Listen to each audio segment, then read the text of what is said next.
সমুদ্র থেকে আসছে বৃষ্টিময় মেঘ। তিনি বৃষ্টির জন্য চোখ তুলে আবার দেখতে পেলেন অরণ্য, অরণ্যের প্রতিটি বৃক্ষের স্বাধীনতা। গাছ গাছবে মন্থর ভাবে নেমে ব্যক্তি তক্ষা, ঠিক ঘড়ির মতো সে 7 বার ডাকল। সঙ্গে সঙ্গে বিপুর মতো ছাড়ল বোমা, কালাশি বাহি উঁচিয়ে ধরল রাইফেল। যেন মাঝখানে রয়েছে একজন ছেলে ধরা, এমন ভাবে জনতা কণ্ঠস্বরে চেঁচে উঠলে ইনকাম জিন্দাবাদ।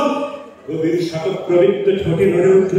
তিনি অস্ফুট দৃষ্টতায় বললেন, বিপ্লব দীর্ঘজীবী হোক, মানুষের মুক্তি আসুক, আবার শিকল খুলে দাও। কবির কত মানুষের মুখের দিকে চেয়ে খুঁজছিলেন একটি মানুষ, নারীদের মুখের দিকে চেয়ে খুঁজলেন একটি নারী।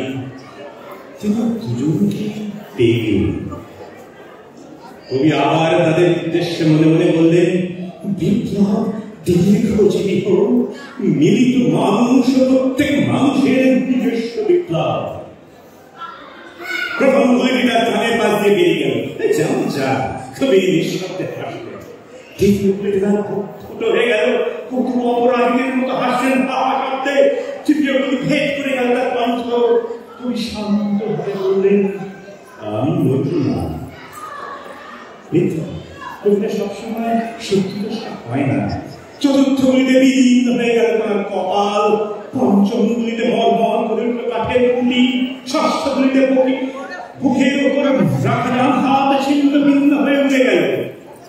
কবি হুমড়ি উঠতে লাগলেন মাটিতে। জনতা ছুটে কবির রক্ত গায়ে মাথায় মাপতে। কবি কোনো উল্লাস বা হাহাকার কিছু শুনতে পেলেন না। কবির রক্ত ধুলো মজ্জা মাটিতে ছিটকে পড়া মাত্রেই আকাশ থেকে বৃষ্টি নামলো দারুণ করে।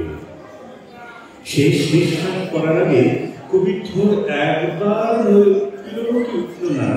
কেউ সেদিকে ভ্রুক্ষেপ করেন। আসলে কবির শেষ মুহূর্তটি মোটামুটি আনন্দে কাটে। মাটিতে পড়ে থাকা ছিন্ন হাতের দিকে তাকিয়ে তিনি বলতে চাইলেন, বলেছিলাম কিনা আমার হাতে শিকল বাঁধা থাকবে না।